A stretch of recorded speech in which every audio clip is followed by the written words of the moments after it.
nuestra segunda clase correspondiente a nuestra segunda semana. Hoy prácticamente vamos a seguir platicando con respecto a nuestro programa y vamos a ir viendo cómo realmente, digamos, ya en este curso, en esta parte del curso que es tan interesante, vamos a ir hablando ya también parte del curso. Bien, en este caso, digamos, creo que es importante saludar a todos los compañeros, a Jessica, a Beatriz, a Daisy, a Sandra de Pérez, a Emanuel, a Héctor Melgarejo, a Daisy, a Beatriz, a Ana Lucía, a Jessica y a Sandra. Muy buenas noches a todos, espero que todos estén muy bien, se escucha bien para todos, espero que se escuche perfectamente. Cualquier duda que tengan, como siempre, pueden ustedes intervenirme o interrumpirme, yo con mucho gusto pues les aclaro. Sí, muy bien, qué bueno que sí me escuchan perfectamente.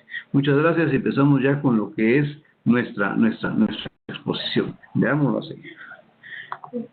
Luego empezaríamos a ir avanzando prácticamente en lo que es el sector público. Hoy prácticamente vamos a ver lo que es el sector público. El sector público, que es lo que nosotros tenemos como la parte importante de la segunda semana. Recuerdan ustedes que la primera semana, pues, el tema prácticamente fue la teoría económica, ¿recuerdan ustedes? Y ahorita vamos a ver lo que es prácticamente el sector público, que es nuestro segundo elemento importante para que nosotros podamos ir viendo. Dice, el sector público es el conjunto de organismos administrativos mediante los cuales el Estado cumple o hace cumplir la política o voluntad expresada en la ley del país. Prácticamente aquí ya platicamos de algo que es importante porque nos centramos ya a lo que es teoría económica, ¿para qué? O teoría económica donde se desarrolla y es en el Estado.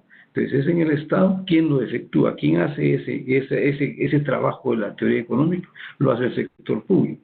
El sector público, entonces, es el encargado de hacer, digamos, cumplir lo que es la política pública a través de ciertos mecanismos financieros, que prácticamente podemos hablar que estamos, a través de la teoría económica, estamos haciendo cumplir lo que nosotros queremos, digamos, llevar a cabo. Obviamente, digamos, como dice la definición, obviamente nosotros tenemos que tener cierta capacitación, cierta preparación para conocer todo lo que son los mecanismos fundamentales de la teoría económica, entender cómo se cumple, cómo se desarrolla el país, pero cómo realmente no se cumple si no lo conocemos. Prácticamente aquí podemos decir que entonces, si el sector público es ese conjunto de organismos, el sector público tiene que conocer esas herramientas, digamos, fundamentales de la teoría económica, primero entender lo que es la teoría económica, su origen, su filosofía, su ideología, y obviamente después ya entramos a la... Ya, mi amor. Entonces, prácticamente en ese sentido ya podemos ir viendo cómo prácticamente estamos ya manejando algunas cuestiones importantes. Estamos claros hasta ahí, jóvenes. Entonces, prácticamente podemos ir viendo cómo nosotros vamos a ir manejando algunas cuestiones fundamentales en esto. Veámoslo así. Sigamos con la diapositiva 3. En la diapositiva 3 vamos a ver prácticamente cómo es un organigrama estructural.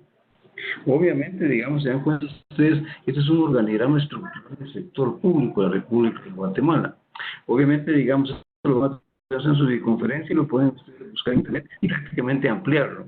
Para ver que a grandes rasgos ustedes miran aquí el organismo legislativo, el organismo ejecutivo y el organismo judicial, que prácticamente son los tres poderes del Estado de Guatemala, los cuales hacen que sea divisible las decisiones, o sea, la voluntad se divide en tres, por lo tanto, democracia, o sea, estamos hablando de un sistema democrático que nos permite tener la división en tres poderes. Obviamente nosotros, digamos, el que más conocemos es el organismo ejecutivo, porque es donde se manifiesta el presidente con todas sus necesidades derivadas de secretarías, ministerios, etc. Y obviamente los demás que serían, digamos, el organismo legislativo y el organismo judicial. En pocas palabras podemos señalar, digamos, de lo que es que se cumplan las leyes, el organismo ejecutivo, que se legislen las leyes, o que se aprueben, el organismo legislativo, y que se normen o se castiguen o se tomen la forma de saber calificar o normar realmente si están bien hechas o se están cumpliendo, es el organismo judicial. Entonces, en este caso, los tres poderes pues manifiestan lo que es, digamos, la democracia de un país, y en este caso pues vamos a ver cómo posteriormente se va haciendo partícipe de toda esta nacionalidad. Entonces prácticamente aquí podemos ir viendo ya cómo tenemos ya una división exacta de lo que podría ser entonces ese organigrama. Ese organigrama que es necesario para que lo vayamos conociendo, que lo vayamos teniendo, y cuando van a tener ustedes en su circunferencia lo pueden ir copiando y prácticamente ir teniendo el conocimiento de lo que es la estructura pública. Si usted trabaja en el sector público, puede ubicarse inmediatamente en cualquier cuadrito. Si se da cuenta por aquí o donde usted quiera, se puede ir poniendo si, por ejemplo, usted pertenece a determinado ministerio de Estado, o si usted pertenece a determinada secretaría. Entonces, prácticamente usted dice, bueno, yo trabajo en el organismo judicial, entonces aquí, mire, yo trabajo en el organismo legislativo, mire, o sea, en las leyes, hacer leyes. Usted las critica, usted las castiga. Si yo estoy aquí, mire, yo velo con que se ejecuten esas leyes. Entonces, estoy aquí. Y obviamente, el papel en que estén, prácticamente estamos en uno de los tres poderes que determinan la acción y el funcionar de un excelente Estado, o sea, de un óptimo Estado, que es el ideal. Estamos hasta ahí, ¿verdad? Bien, sigamos. Hablamos entonces de lo que era Guatemala. Si nos damos cuenta que esa vista que tenemos pues, prácticamente nos da lo que es uno de los organismos que estamos platicando, y obviamente digamos que es el más representativo de un país, en este caso que es el organismo ejecutivo. Si nos damos cuenta aquí, prácticamente vamos a ir viendo a todos, digamos, tanto Jessica, Beatriz, Ana Lucía, Sandra, Daisy, Janet, Héctor, Nashlin, vamos a ir viendo realmente cómo, digamos, empezamos a dar un poquito vistoso para que no nos aburra mucho, porque la teoría es muy cansada a veces y muy tediosa, pero vamos a irle poniéndole, digamos, un poquito de emoción para que vaya teniendo esto un poquito más de comodidad de recibirlo. Obviamente aquí estamos hablando de uno de los tres poderes. El organismo o poder es ejercido por el presidente de la República y el vicepresidente de la República de Guatemala y el Consejo de Ministros, y por lo demás entidades públicas correspondientes a este organismo. El presidente y el vicepresidente son elegidos por un periodo prorrogable de 4 años por medio del sufragio universal y secreto.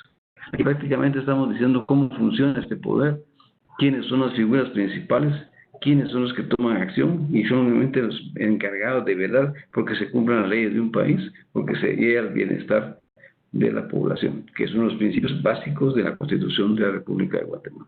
Si nos damos cuenta, entonces el organismo ejecutivo prácticamente es, digamos, ejercido por una figura que es elegida democráticamente, o sea, a través de un sufragio. Y obviamente eso nos da ya a entender de que existen entonces formas de ir distribuyendo el poder. En este caso lo estamos distribuyendo desde el punto de vista ejecutivo, para decir que es alguien que está enmarcada en hacer una posición más beligerante, en el sentido de que toma decisiones, en el sentido de que hace valer estas leyes, muchas veces en contra de algunos, digamos, agentes o actores que no están de acuerdo, pero hay que buscar ese consenso que nos permita, poder ir manejando la situación de mejor forma. Recordemos que un gobierno tiene que tener la capacidad de negociar, la capacidad de saber congeniar, de saber consensuar y de saber buscar la mejor, digamos, salida para cualquier problema que se presente. Y eso es prácticamente, por eso, digamos, es electo, porque se le considera la mejor persona y una persona capaz para llevar a cabo esta actividad. Bien, estamos claros hasta aquí. Veamos algo más que nos puede competir. En este caso, por ejemplo, decimos, vamos a ver aquí. Aquí aparece otra figura del otro poder. Este poder que es muy común y muy clásico en Guatemala, que es el poder legislativo. O sea, se legislan las leyes. Quiere decir que aquí vienen lo que es, digamos, las políticas públicas, que son producto de las demandas sociales, convertidas en leyes constitucionales, o sea, en leyes que son ya, digamos, normadas por este organismo y que prácticamente se convierten digamos, en algo a cumplir, obligatorio. Entonces las leyes se están digamos, creando para favorecer los intereses de la población a la cual representa. Y es por eso que el organismo legislativo tiene bastante poder en ese sentido para poder normar leyes que en verdad favorezcan a la población y no la perjudiquen. Entonces obviamente aquí tenemos ya dos, empezamos con ese híbrido de situaciones en las cuales pues obviamente decimos, bueno, tenemos un organismo ejecutivo que es el que lleva a cabo que se cumplan estas leyes, tenemos un legislativo que es el que hace estas leyes en base a las demandas sociales, y prácticamente entonces ya tenemos una combinación de dos actores que empiezan a ser complementarios, no excluyentes. Quiere decir que los dos cumplen sus papeles y por lo tanto al cumplir esos dos ya empieza a caminar de mejor forma el qué hacer de un gobierno, el qué hacer de un país, el qué hacer, digamos, manifestado en la distribución o el poder del Estado. Entonces el Estado de Guatemala ya se ve, en este caso se vio y se ve que ya está, digamos, condicionado de la mejor forma para hacer cumplir las leyes, para dictar nuevas leyes, y obviamente, digamos, eso nos da en sí un mejor derrotero del país. Obviamente todo esto, digamos, va enmarcado en muchas cosas, y va enmarcado en muchas cosas porque prácticamente a veces decimos, bueno, si nosotros, digamos, tuviéramos solo el poder, y por ejemplo este es un poder solo a nivel, digamos, ejecutivo, ¿qué pasaría? Que no tuviéramos leyes que se pudieran, digamos, dictar. Prácticamente estaríamos como acéfalos, o sea, no tendríamos, digamos, ese otro elemento esencial, que es un organismo con poder también, para poder decidir qué derrotero debe tomar un país y sobre qué se va a basar jurídicamente esa situación. O sea, legalmente, cómo va a estar basado eso, para que podamos vivir en completa armonía y que podamos lograr un desarrollo interior del país. Prácticamente aquí estaríamos armando ya dos cosas importantes, como lo son la democracia en sí, y la otra que sería, digamos, la forma adecuada, legalmente hablando, de cómo hacerla cumplir. O sea, cómo está sustentada esos criterios que nosotros tomamos, cómo esos criterios tienen su base legal. Y entonces aquí tenemos prácticamente ya pasar a una posición más adecuada. ¿Estamos bien hasta ahí, verdad, compañeros? ¿Todo está bien? Espero que todos estemos escuchando perfectamente y podamos ir aclarando nuestras dudas que tenemos con respecto a esta situación del segundo factor importante entre la teoría económica. La teoría económica vista desde el punto de vista, teoría económica aplicada al sector público. Ya vimos que es teoría económica, sus filosofías, sus principios. Ahora estamos viendo qué es sector público, qué es y cómo se integra, y para qué sirve. Entonces, prácticamente, ¿por qué? Porque entonces decimos, ¿cómo aplicamos algo a esto? Primero explicamos con la teoría económica, ahora estamos explicando qué es el sector público, por ende estamos hablando ya de aspectos puramente, digamos, fundamentales en este sentido. Porque obviamente aquí ya tenemos dos cosas buenas. Una es, digamos, entender quién hace cumplir la ley, y dos, quién norma esa ley. O sea, quién hace esa normativa legal que permite que una ley sea ley. Y prácticamente, digamos, partiendo de que es producto de la necesidad de la gente, de las personas, y que se manifiesta ya jurídicamente de esta forma. Bien, entonces con eso tendríamos dos casos más. Tenemos las dos posiciones, tenemos las dos vistas, tenemos los dos poderes. Pero nos hace falta algo más todavía. Alguien que realmente vele si se están cumpliendo de una forma adecuada. Y alguien que realmente pueda tomar ese papel de ver realmente si está en la forma no solo adecuada, sino que también existe tal vez otra posibilidad de una mejor vía de ejecución de las mismas. Veamos, o sea, hay una forma, como se podría decir, que necesitamos otro actor que sancione si está mal hecho eso. Obviamente tenemos lo que es el control, lo que es la ejecución, lo que es la elaboración. Ahora tendríamos que enseñar lo que es la sanción. O sea, la sanción desde el punto de vista de cómo sancionar una ley. Y aquí entramos ya al tercer poder que nos permite poder realmente efectuar esa famosa tarea o esa delicada tarea que vamos a ir manejando poco a poco nosotros. Prácticamente esto nos lleva a la otra diapositiva, la cual pues prácticamente nos va a dar en sí mucho tema de mucho estudio. Bien, aquí tenemos algo, que es el organismo legislativo, hablando de lo que estamos platicando. Y decimos, este organismo, poder, está ejercido por el Congreso de la República de Guatemala, el cual consta de un hemiciclo formado por 158 diputados de los diferentes distritos electorales para un periodo de gestión de 4 años, pudiendo ser reelectos mediante el sufragio universal y secreto. Su función primordial es representar al pueblo. Entonces, prácticamente, cuando estábamos diciendo esto, estamos reiterando lo que platicamos anteriormente. Y decimos, bueno, quiere decir que el organismo o poder está ejercido por el Congreso de una forma, digamos, trascendental. Porque las leyes que dicten, las leyes que aprueben, van a regir lo que es el derrotero del país. Porque el Ejecutivo va a hacer cumplir esas normativas. Y entonces, prácticamente ahí, estamos hablando de que tiene que haber una complementariedad entre los dos. o sea, una unificación de criterios entre los dos para que uno no jale por un lado y otro. Entonces, este complemento entre los poderes es fundamental para un buen gobierno.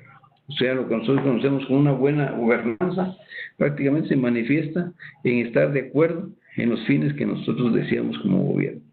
Y obviamente, digamos, esos fines tienen que estar inmersos también dentro de lo que es el consenso con los grupos de poder económicos, políticos o sociales, que realmente vienen como que enmascarar la situación y a darnos en sí mucho elemento de juicio que va a ser, o digamos, aplaudido o criticado. Y así criticado puede decir que sea sancionado. Y eso vamos a ver el otro organismo más adelante que también se encarga de esa función, de sancionar lo que no está en forma adecuada. Si nos damos cuenta, en el caso del organismo legislativo, está representado por 158 diputados. ¿Qué significa esto?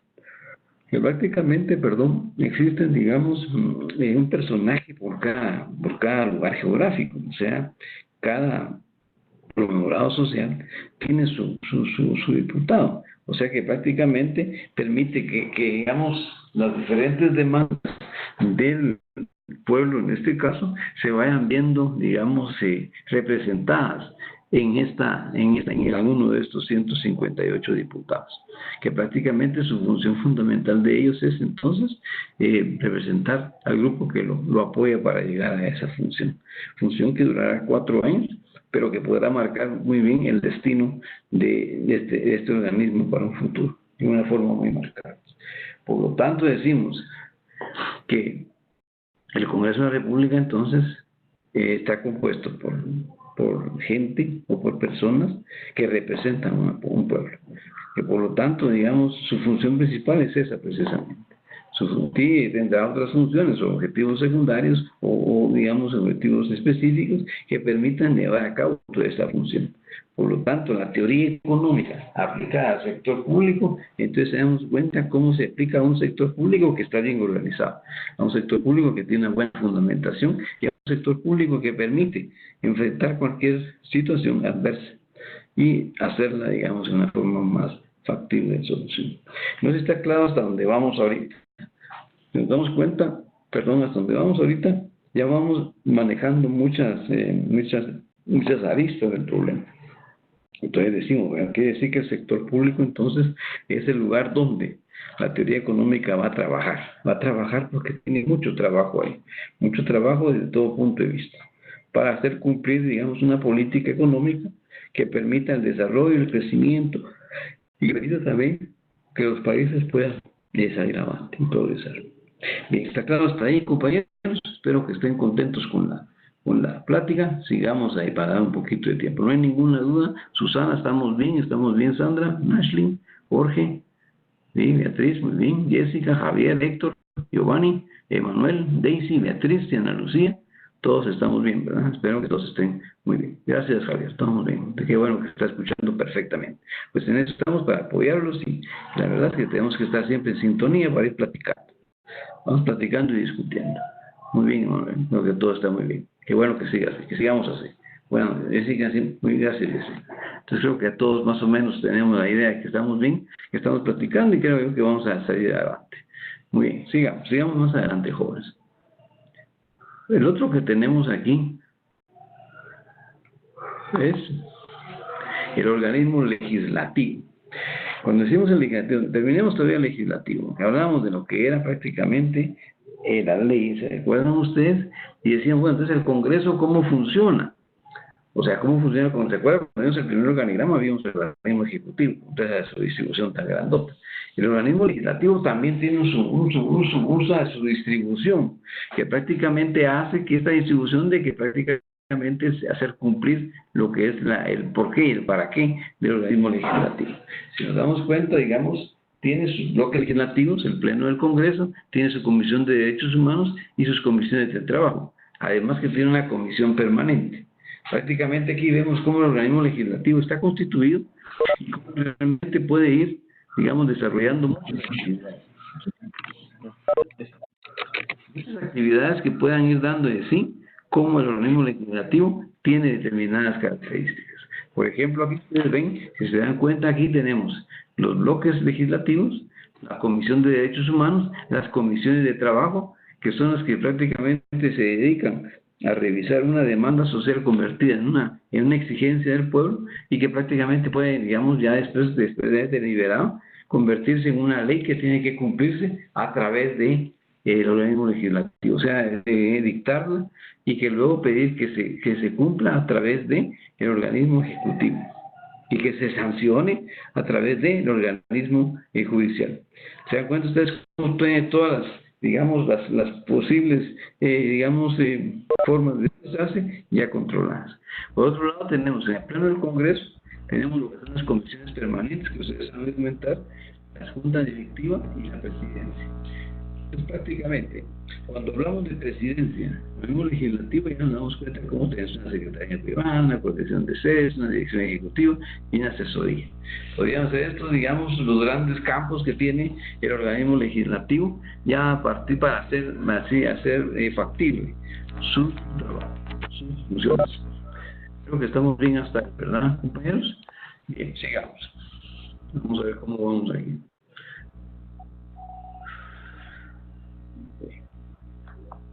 Aquí tenemos ya algo, hay una poquita de interferencia, espero que se vaya quitando poquito a poquito, se va quitando poquito, espero. Bien, entonces veamos aquí cómo vamos. Estamos platicando aquí de esta figura que nos da a entender algo que nosotros ya conocemos. ¿Saben ustedes que esto es conocido para nosotros? ¿Por qué es conocido para nosotros? Porque es un organismo.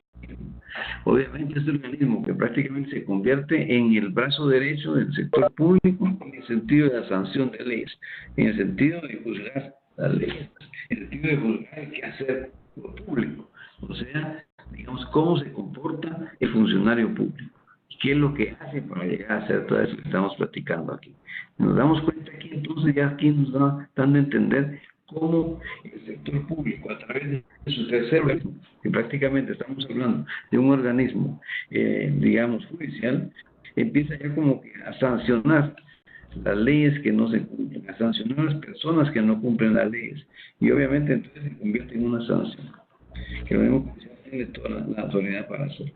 Obviamente poco a poco van a ver ustedes cómo se va a ir comportando todo eso y conforme veamos en el curso nos vamos a dar cuenta entonces cómo la teoría económica incide en todo esto, incide en unos denominadores comunes que más adelante vamos a ver cómo se van comportando y cómo se van relacionando y llegando a entender realmente cómo se maneja en la situación de la cosa pública desde el punto de vista económico, que es al final de cuentas saber qué herramientas de teoría económica son necesarias para manejar el sector público. Y eso, teniendo eso, vamos a tener muchas ventajas con respecto a quien no lo tiene. ¿Por qué? Porque quien no lo tiene no va a saber por dónde está trabajando el sector público, por dónde está trabajando la teoría económica, por dónde tenemos el enfoque que ustedes están dando. Un enfoque necesario que permita poder realmente llegar a un feliz resultado. Bien, hasta aquí prácticamente estamos hablando ya del tercer organismo, que es fundamental y que es básico para que nosotros podamos tener en mente todo lo que nosotros queremos ir manejando poco a poco. ¿No se está bien todo? ¿Se está escuchando bien? ¿Se escucha bien, Jorge? ¿Se escucha bien, Janet? Jessica, ¿cómo estamos? Beatriz, Emanuel, Héctor, ¿cómo estamos aquí con Jorge Aroche, con María José, con Ashley, con Sandra y Susana? ¿Cómo vamos con todos ustedes aquí? ¿Están escuchando muy bien? Jessica, muy bien, Jessica, qué bueno que está escuchando bien. Tiene que escucharse bien para encontrarle más sentido a la situación. Y bueno, también, Jorge también. Muchas gracias. Ahí sí les agradezco mucho porque como de que realmente pues está llegando a lo que estamos platicando. Sigamos con nuestro personaje. Nuestro personaje en este caso, nuestro personaje es a la colochita metida en el organismo, digamos, judicial.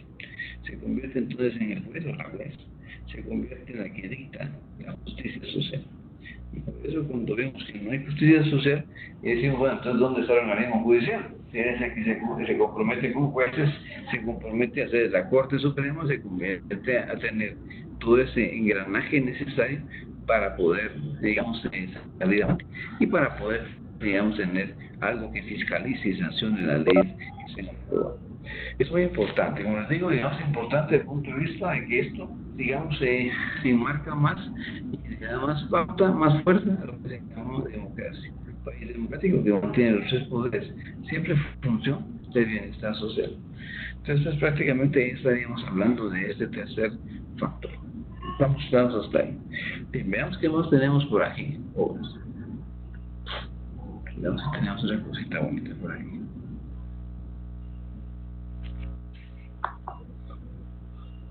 Bueno.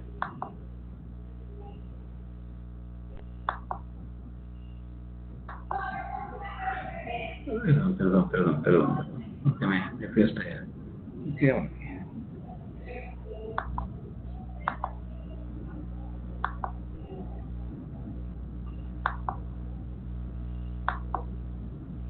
Sí, ya lo veo sobre el mes, perdón. Está yendo muy rápido. Veamos, démosle un poquito de tiempo. Ahí está. Entonces decíamos que el organismo judicial. Este ejercicio dice por la Corte Suprema de Justicia de la República de Guatemala, la cual está conformada por 13 magistrados electos por el Congreso de la República para un periodo de gestión de 5 años, pudiendo ser reelectos. La función de dicho organismo está establecida en la ley. Establece que la Corte Suprema de Justicia podrá iniciar la justicia conforme a la Constitución y las demás leyes. Si nos damos cuenta hasta aquí, prácticamente estamos hablando entonces del tercer poder, que prácticamente nosotros el tercero no significa que sea importante, es fundamental igual que los otros dos, porque es complementario a los otros dos. Prácticamente aquí se conforma ya todo lo que es el poder a nivel del Estado en sus tres organismos. Obviamente recuérdense que todo debe estar al 100% para que empecemos con un buen pie en lo que es nuestro gobierno.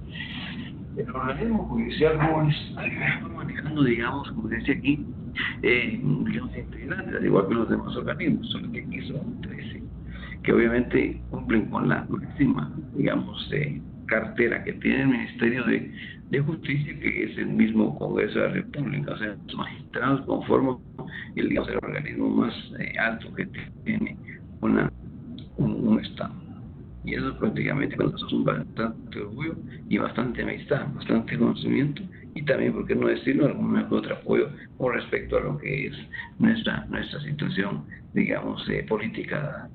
Bien, volviendo, entramos aquí en materia. Te decíamos que este organismo se ejerció por la Corte Suprema de Justicia de la República de Guatemala, la cual está conformada por 13 magistrados. La Corte Suprema de Justicia, ¿recuerdan ustedes? Electos por el Congreso de la República, un periodo de gestión de 5 años. O sea, que cuando decimos 5 años, quiere decir que podemos ir pensando en hacer la reelección, que es lo que piensan muchos. Dice que la función de dicho organismo es establecida en ley. O sea, la ley establece que la Corte Suprema de Justicia podrá administrar la justicia conforme lo dicte la Constitución y las demás leyes. O sea que prácticamente la Corte Suprema de Justicia su función es esa. O sea, cumplir un papel mediador dentro de la misma democracia para que todo se haga con énfasis de una democracia sana. Una democracia que no sea corrompida y una democracia que no sea alterada. Prácticamente una democracia justa y una democracia que permita poder a todos satisfacer sus necesidades. Eso ya es grande rato lo que estamos platicando. Bien, vamos claros hasta ahí, ¿verdad, jóvenes? Vamos bien aquí, prácticamente estamos hablando ya de muchas cosas que tenemos ahí sobre el tintero, sobre todo los tres poderes que nos han, digamos, manejado toda esta situación y que nos han dado en parte, digamos, una buena funcionalidad, una buena, ¿cómo se diría? Una buena, digamos, gobernanza. Que recuérdense que nosotros manejamos los tres poderes, prácticamente estamos ejerciendo una buena gobernanza, porque nos está permitiendo poder manejar casi todo el quehacer del país en pocos enfoques, para no caer en el hecho de que muchos enfoques, entonces no hacemos algunas cosas como debemos. En el caso de este organismo, que es un pensamiento generalizado hacia lo que es una composición jurídica establecida en un país, es importante entonces entenderlo, leerlo y repasarlo para cuando tengan alguna duda, ya sea para su cabeza, yo les diría, háganlo también para tenerlo fresco en su cabecita, digamos, desde el punto de vista de qué es, para qué sirve, cómo está integrado y por dónde puede ir. Porque eso nos permite tener una visión a futuro de qué puede pasar con este organismo, con tanto que se ha platicado. ¿Cómo está? ¿Qué gente necesita información? Pide esa gente. Somos con chapines, podemos pedir también información a las personas de mayor edad, que también nos dirían, digamos, algunas lecciones de cómo se ha ido comportando toda esa situación de los poderes. Bien, recordemos que los poderes nacen prácticamente del enfoque democrático. La democracia nace en Grecia. Obviamente, al nacer en Grecia significa que es la necesidad de distribuir el poder para que no exista, digamos, un predominio de un solo pensamiento, que es lo que muchas veces pasa. Uno se mete a cambiar algo, pero no aparece ahí el link para lo que es prácticamente digamos, el accionar de otro país, que sería bueno. Entonces, ahí es donde estamos platicando de cómo realmente entonces el organismo judicial, conjuntamente con el organismo ejecutivo y conjuntamente con el organismo judicial, digamos, ejecutivo, o sea, digamos, judicial, prácticamente conforman en decir algo, el ejecutivo y judicial, conforman las leyes y conforman digamos, el derrotero del país. Obviamente alguien me dice, sí, pero el aspecto económico es un aspecto que entra como parte integrante de. Es decir, esto entonces quiere decir que entonces el aspecto económico, o sea, la teoría económica va a entrar como a reforzar el aspecto ideológico, el aspecto de modelo que vamos a aplicar, y prácticamente bajo eso, más lo que estamos platicando, vamos a tener un híbrido que nos permita poder manejar nuestra política, digamos, en este caso económica, que nos permite entender cuáles son los poderes que tenemos en un país y no ofuscarnos con ellos, y entender también que si es posible, pues, digamos, poder hacer algo para tener un incremento de nota, pues también es aceptable. Pero lo importante es que ahorita ustedes es digamos, su posición la que vale, pero siempre basados en lo que es la orientación que tienen en sus diapositivas. Muy bien. Hasta la fecha llevamos ya unas buenas diapositivas bonitas que nos dan ya, digamos, un panorama de cómo está esa situación. ¿Hay algunas dudas hasta donde vamos, jóvenes? Creo que hemos platicado bastante hasta donde vamos en el organismo judicial. Pero siempre es bueno que vayamos viendo más aspectos para que ustedes vayan ir viendo cómo estamos y dónde vamos, o sea, hacia dónde va toda esta situación. Bien, veamos qué más tenemos por aquí. Veamos qué tenemos aquí. Aquí tendríamos lo que es, esas son las formas. Esta forma de aquí es prácticamente el organismo judicial. ¿Se dan cuenta ustedes cómo está compuesto? Y es interesante que lo tengan ahí como una forma de, si ustedes quieren, una forma, digamos, de discernir qué es cómo está compuesto este organismo. Y prácticamente nosotros que decir vamos a dictar leyes o vamos a pedirles a los abogados que nos autoricen una ley o que nos inscriban en ciertos movimientos. Y en fin, vamos a ir pensando en múltiples actividades que puede hacer el organismo judicial y en el cual la población no ha pensado todavía. Entonces, si piensa, pues obviamente va a tener una mejor visión y una mejor comprensión del fenómeno que está trabajando. ¿Estamos claros hasta ahí? Y aquí cuando ustedes vean la conferencia, se van a dar cuenta cómo prácticamente ya, digamos, aquí ya estamos aterrizando también cómo se estructura este organismo judicial, cómo realmente aparece todo lo que es cierta gama de entendimiento. ¿Está claro hasta ahí? Bien, veamos, ¿qué más tenemos por aquí?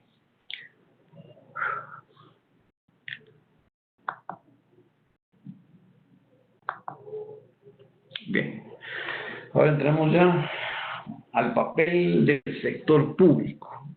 Para hablar del papel del sector público, entonces, ya dijimos que hay dos cosas.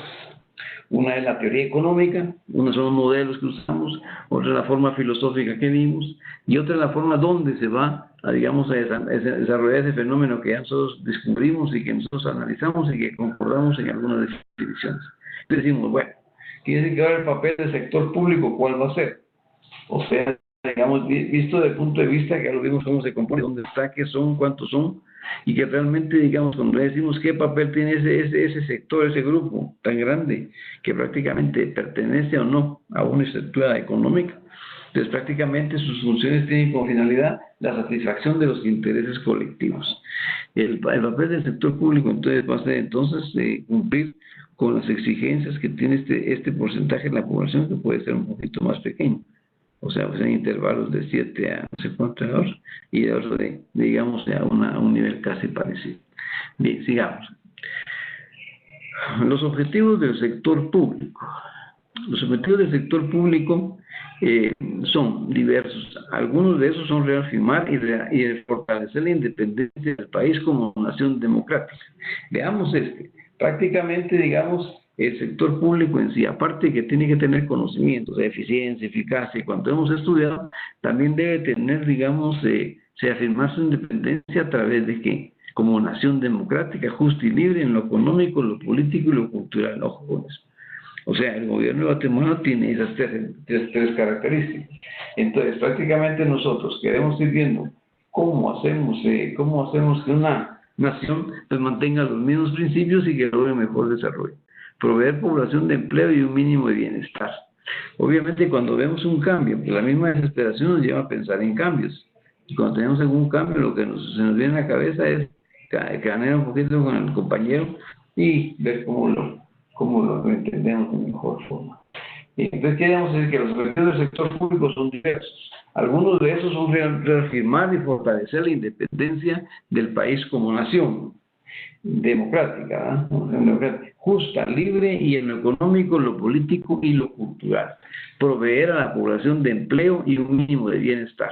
Recordemos esto, que nosotros estamos dando un mínimo de bienestar, atendiendo con prioridad las necesidades de alimentación, educación, salud, vivienda, estabilidad de los precios.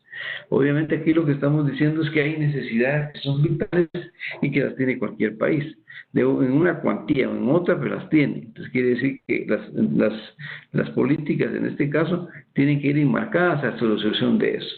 Entonces el objetivo del sector público va a ser que se cumpla eso. Entonces, para que se cumpla tiene que tener ciertos elementos y ciertos procedimientos para poder hacer llegar hasta donde nosotros queremos que se cumpla esa situación. Entonces, prácticamente decíamos aquí, decíamos, a ver, promover un crecimiento económico, con eso, alto, sostenido y eficiente. Por último, mejorar la distribución del ingreso entre las personas, los factores de producción y las regiones demográficas. Quiere decir entonces, en este caso, jóvenes, que el papel del sector público es bastante complejo, que es bastante difícil, no imposible, pero sí difícil, porque prácticamente está como que retomando ciertas cosas para que, digamos, prácticamente, digamos, haya una mejor distribución del ingreso, hay un empleo, hay un mejor nivel de vida, hay un bienestar social. Entonces concluye con decir, si usted, digamos, garantiza el bienestar social, está garantizando todo el funcionamiento, toda la teoría y toda la práctica que hemos estudiado. Si usted realmente llega a final de cuentas y dice, bueno, si hay un bienestar ya enmarcado, más rápido y mejor, pues prácticamente tenemos, digamos, una manita, como usted dice. Porque una manita porque nos está llevando a un país que realmente está cumpliendo en parte con lo que se ha, hemos propuesto. ¿Estamos claros hasta ahí, jóvenes? Bien, sigamos. Vamos a descansar un poquito por la voz, pero vamos bien ahí, estamos bien. Entonces decíamos, prácticamente, repitiendo, que los objetivos del sector público son diversos. Algunos de esos son reafirmar, fortalecer la independencia del país como nación democrática, justa, libre, en lo económico, en lo político y lo cultural. Proveer a la población de empleo, estamos hablando del desempleo aquí, y un mínimo de bienestar. Quiere decir que nosotros tenemos ya un indicador de bienestar, que muchas veces está por debajo de la normal que debería estar. ¿Por qué? Porque no tenemos satisfechos todas las necesidades, atendiendo con prioridad, obviamente, las necesidades de la alimentación, educación, salud, vivienda, estabilidad de los precios, promover un crecimiento económico alto, sostenido y eficiente, y por último, mejorar la distribución del ingreso entre las personas, los factores de la producción y las regiones geográficas. Entonces, si nos damos cuenta, aquí está diciendo que prácticamente nosotros tenemos que ver por eso, que ese es nuestro objetivo cuando estamos estudiando economía. ¿Está claro hasta ahí, jóvenes? Bueno, veamos qué más tenemos aquí. Y tenemos otra cosita que aquí más tenemos aquí, fíjense pues. Veamos aquí. España. Aquí tenemos lo que es España. España es uno de los estados de la Unión Europea, fíjense pues, con menos empleados públicos por habitante. Solo Portugal, Italia y Austria tienen menos empleados públicos por habitante que España, lo que convierte en unas economías con un sector público menos desarrollado. ¿Por qué? Porque España prácticamente, digamos, retoma toda la teoría, pero que a la vez también, digamos, capta lo que es una política tal vez neoliberal y una política, digamos, que no permita el crecimiento poblacional y por lo tanto justifica que se puedan eliminar elementos.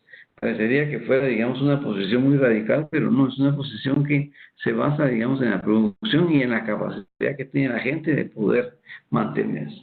Por ejemplo, si es mucha la población, España no solo va a tener digamos, esa característica, sino que tendría, al contrario, tendría problemas. Pero al tener menos empleados, digamos, por tanto quiere decir que prácticamente está disminuyendo la capacidad que se tiene para poder seguir, digamos, avanzando en servicio a más gente. Y por eso es importante que esos tipos de trabajos también se relacionen con las personas, con los estudiantes, y que puedan ser, digamos, más manejados, no tan discutibles solo en una propuesta. Creo que estamos bien hasta donde estamos ahí, jóvenes. Estamos hablando ya entonces prácticamente de que ya España, que prácticamente son unos países del mercado común europeo, ya prácticamente, digamos, carece de mucho empleo público. Y entonces prácticamente aquí nos damos cuenta que el empleo público es aquel que sirve a la población, que sirve digamos, a las personas que no están, digamos, en esas zonas desposeídas.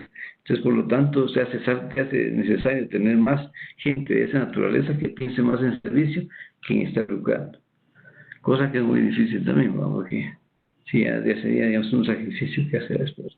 Pero muchas veces vale la pena y es aplaudible también. Así que les dejo esto para que pensando si vale la pena, digamos, muchas veces a veces sacrificar a la familia y meterse uno a, digamos, a querer manejar ciertas cuestiones para el bienestar de la propia familia. Bien, hasta aquí vamos, digamos, lo que es, si dan cuenta con España, entonces, prácticamente la reducción de la burocracia es alarmante, es bastante grande. ¿Estamos claros hasta ahí? ¿Todo está bien? ¿Está bien? Seguimos, no hay ninguna duda, ¿verdad? ¿Todo está bien, Jorge? ¿Todo está bien, Janet? Jessica, ¿cómo vamos? Beatriz, Daisy, Manuel, Giovanni, Héctor, Javier, Jessica, muy bien, gracias Jessica, Jorge Roche, María José, Yerena, Rodrigo, Sandra, Susana, y en fin, todos los posibles cienes que están ahí escuchándome, pues prácticamente espero que todos vayamos avanzando muy bien y que trajemos buenas notas en nuestras tareas. Ánimos, es que no van mal, pero tienen todavía el pedido de todos para ustedes, el otro, digamos, tienen todavía más tiempo para entregar sus tareas, pero hay que entregarlas, hay que entrarle a la situación, hay que subir sus tareas, hay que hacer sus exámenes, hay que ser mejor. Bueno, creo que ahí también ya cumplimos lo que decimos mucho. Bueno, sigamos, joven. Creo que no se ha dejado descansar mucho, ¿verdad, Javier? ¿Quiénes países europeos promueven la amnistía? Exactamente, claro, así como dice Javier.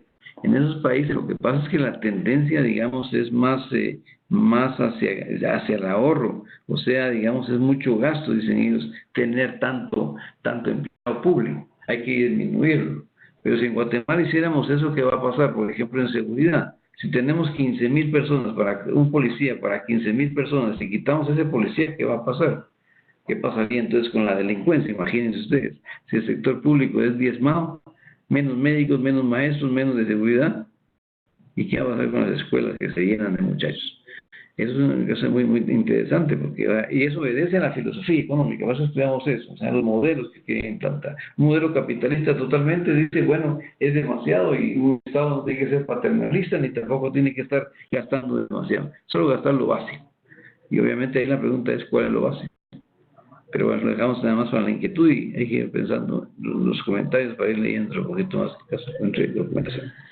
Bien, hasta aquí entonces lo que es realmente ya hablar de este caso de España. No sé si tienen alguna otra duda. ¿Todos estamos bien en esto? ¿Está bien la respuesta?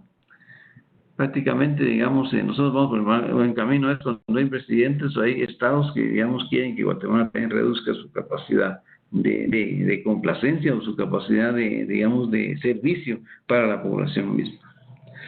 Bien, sigamos a ver qué más tenemos por aquí para ir ampliando toda esta situación. Muy bien.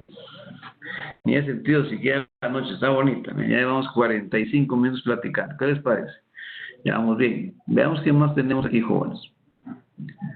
Aquí hablamos de otro tema más. Miren, pues, creo que nos pasamos un poquito, perdón. Veamos aquí. Aquí está. El sector público instrumental. Según ustedes que lo vieron ustedes en su programa, o sea, lo tienen ustedes ahí metidito entre sus cuestiones. Hay un sector público instrumental. Está el sector público que vimos y el sector público instrumental. Integra en el sector público instrumental los siguientes entes, siempre y cuando se encuentren bajo la dependencia o vinculación de la administración pública. ¿Qué significa esto? Que tenemos los organismos autónomos, las entidades públicas empresariales, las sociedades mercantiles públicas, las fundaciones del sector público y los consorcios. No todas estas se dan dentro de nuestra economía. Obviamente solo es de efectos académicos esta información, no es para profundizar tanto, ni tampoco para complicarse la vida, pero sí es bueno tenerlas como conocimiento de lo que existe ese famoso sector público instrumental que estamos hablando. Aquí dice, si se dan cuenta, las entidades mencionadas en la letra A y B, o sea, los organismos autónomos y las entidades públicas empresariales del apartado anterior, son organismos públicos de naturaleza institucional, con personificación pública. ¿Qué significa eso entonces? Que digamos tenemos los organismos autónomos y las entidades públicas empresariales. O sea, digamos, en la actualidad no tenemos mucha empresa pública empresarial. Prácticamente tenemos algunos organismos autónomos, como el ICS, como la misma, digamos, universidad, y tenemos también, digamos, públicas, tenemos INDECA y algunas cosas que por ahí, pero ahorita ya no hay. Ahorita prácticamente estamos cayendo por la misma filosofía económica, en no hacer crear más entidades y que el Estado en este caso se dedica a lo que tiene que hacer y es un apoyo, o sea, no es una función directa. ¿Estamos claros hasta ahí? Bien. Sigamos, jóvenes.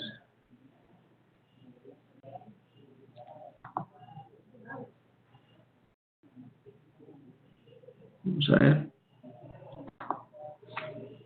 No quiere caminar esta cosa, veamos. Ahí está. Entonces aquí está. Creo que ya me volví a pasar otra vez la voz. Que ¿cómo cuesta con esto?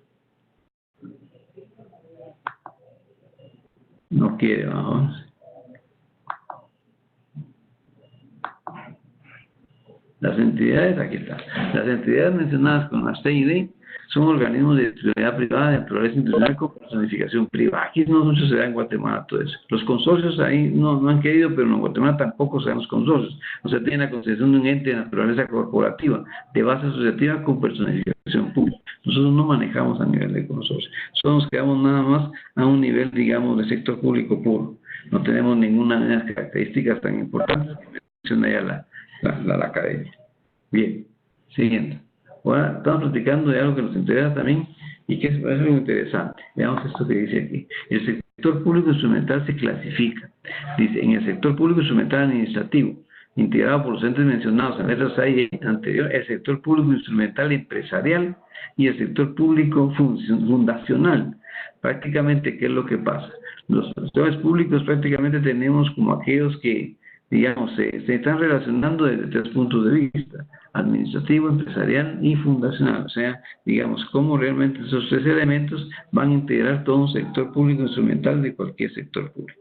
Y obviamente, digamos, cuando decimos así es a nivel, digamos, solamente académico. A nivel, digamos, práctico, nos podemos dar cuenta que Guatemala pues tiene muy clara su posición y obviamente, digamos, un sector público instrumental lo tiene muy delimitado, no lo tiene tan extendido como estamos platicando en esta ocasión.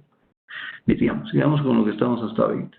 Aquí tendríamos algo muy importante, que es este colochito. Aunque no es colochito, ¿no? ¿Qué representa eso? ¿Qué idea les dio a ustedes ahorita cuando vieron eso? Bueno, un colocho que se está encargando de una computadora y está haciendo un servidor público, ¿verdad? ¿Y por qué pongo todo esto? ¿A qué? ¿Por qué llega todo esto? Esto llega a algo importante. Recuerden ustedes que hablamos de la teoría económica, hablamos de los modelos, hablamos de el Estado, hablamos de los poderes, hablamos del sector público y ahora hablamos de quién atiende ese sector público. O sea, quién es el personaje o actor que aparece en ese sector público. Y por eso pusimos a este colochito. Y este prácticamente lo que está haciendo es representar al personaje del servidor público. El servidor público que puede estar en este caso pues en un escritorio, pero puede pertenecer a otra élite. Para efectos de la academia le ponemos esto para que sea un poquito más agradable a su vista. Pero ¿eso qué significa? Veámosle ahí qué explicación tiene todo esto que estamos hablando. Vamos a ver. ¿Estamos claros hasta ahí? Vamos bien, ¿verdad? Un poquito cansado lo voy a tener porque está completo todo lo que estamos platicando. Ahí está, miren pues. El servidor público, dice, es una persona Dice, es una persona. Y entonces se mete algo aquí arribita que no nos deja ver qué es lo que dice. Pero el servidor público es una persona que está al servicio de una utilidad social. O sea, eso quiere decir, ahí está, una persona, el servidor público es una persona que brinda, es un servicio de utilidad social. O sea, es un servidor, correcto.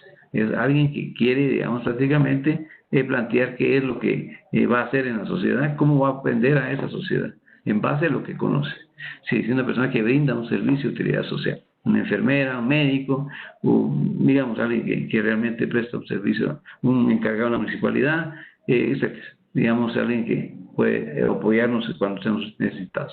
Eso quiere decir que aquello que realiza beneficia a otras personas y no genera ganancias privadas, más allá del salario que puede percibir el sujeto por este trabajo.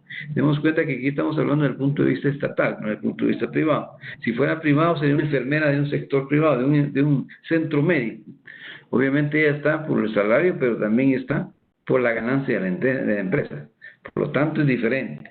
La empresa estatal va por el lado del servicio y la empresa privada por el lado del lucro. Esas son las diferencias fundamentales entre estos dos. Los servidores públicos por lo general prestan servicios al Estado, ojo con eso. Las instituciones estatales como hospitales, escuelas o fuerzas de seguridad son las encargadas de hacer llegar el servicio público a la comunidad. ¿Qué significa eso?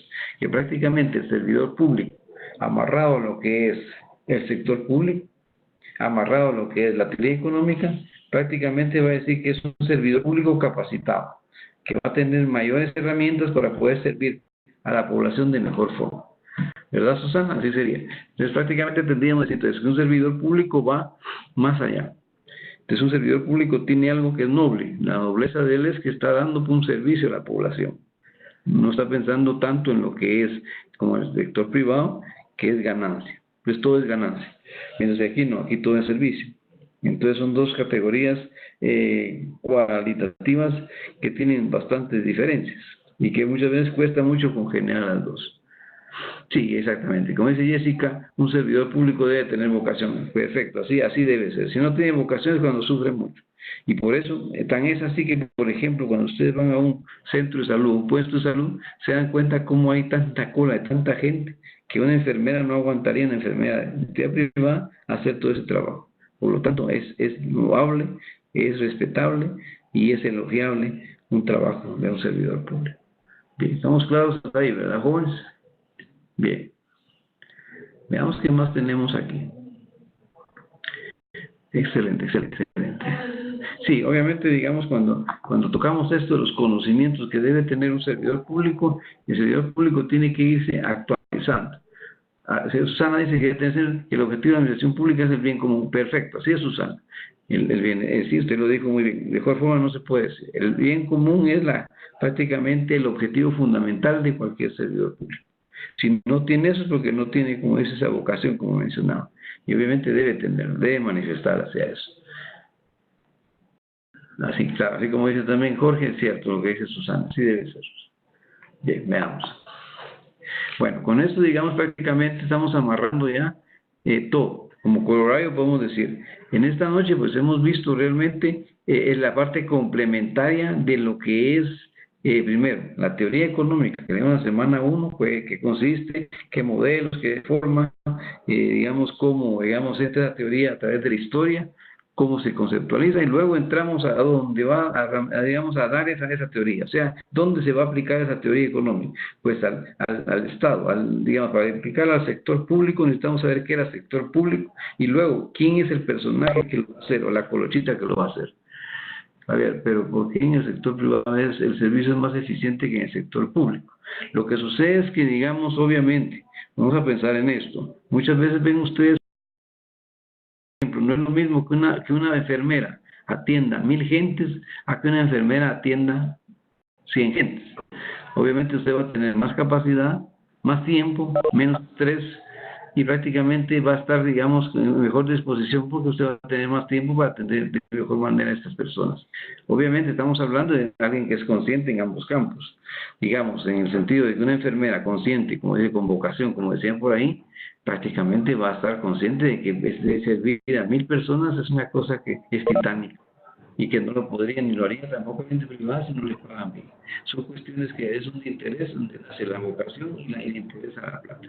Y entonces ahí es donde vemos cómo se, digamos, a los maestros, por ejemplo, cómo es, digamos, de admirable ese comportamiento de ellos. ¿Se dan cuenta ustedes? Ahí nos damos cuenta entonces cómo lo interesante que estamos hablando y cómo realmente, digamos, tiene sentido eso. Porque ustedes, imagínense prácticamente esa forma con la cual hemos platicado hasta ahorita. No sé si tienen alguna inquietud más, si no, les agradezco toda su fineza.